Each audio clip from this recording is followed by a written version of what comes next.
Commander Zixthara's crystalline appendages trembled as she watched the holoscreen in disbelief. The war simulation that had taken 10 years to design, test, and perfect was collapsing. Not gradually, not after months of strategic maneuvering, but catastrophically, in real time, before her compound eyes. The humans had been in the simulation for 43 minutes. "This is impossible," muttered Cadet Instructor Velnoth, his feathered crest flattening against his skull in distress. The Draxian conflict scenario has never been completed in less than 8 standard months. The Galactic Academy's best strategists took 4 months on their first attempt. On the main display, 3 human cadets, Marcus Chen, Sarah Okonkwo, and James Rodriguez, moved through the virtual battlefield with a violence that made the assembled alien instructors recoil. They weren't following standard tactical doctrine. They weren't even following basic rules of engagement. They were fighting like Deathworlders. The simulation had been elegant in its design. It represented the historical Draxian conflict, a brutal war that had consumed 3 star systems and resulted in 847 million casualties over 73 years.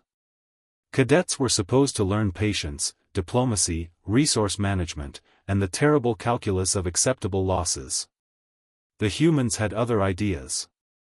Chen had immediately identified that the simulation's peace negotiations were a trap designed to waste time.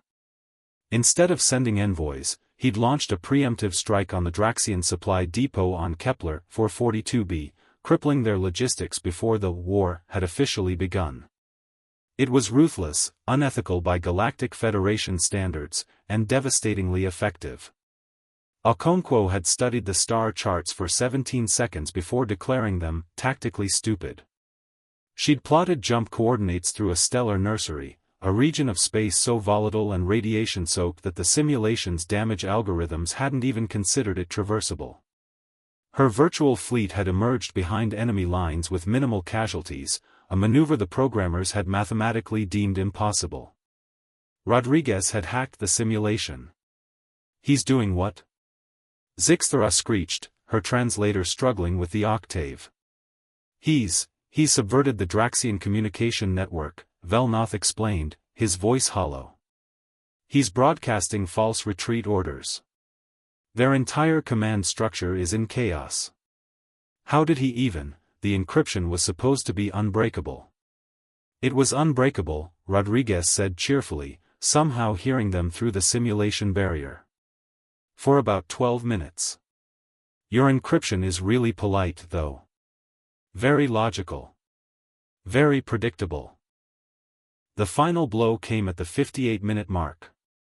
The humans had coordinated a simultaneous strike on all 3 Draxian homeworlds, using tactics pulled from their planet's bloody history, strategies with names like Blitzkrieg and Shock and Awe that had no direct translation in civilized galactic languages. The simulation ended with a decisive human victory at 59 minutes and 23 seconds. Silence filled the observation deck.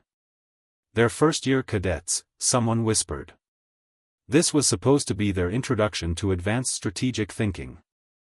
Zixthara pulled up the human psychological profiles, searching for an explanation. Earth. Gravity, 1G, considered heavy world standard. Atmospheric pressure, hostile to 60% of galactic species. Native predators, numerous and aggressive. Sentient species survival rate to technological age, 0.00001% galactic average. One line in Chen's profile caught her attention: species emerged from evolutionary environment where everything, including the plants, was actively trying to kill them.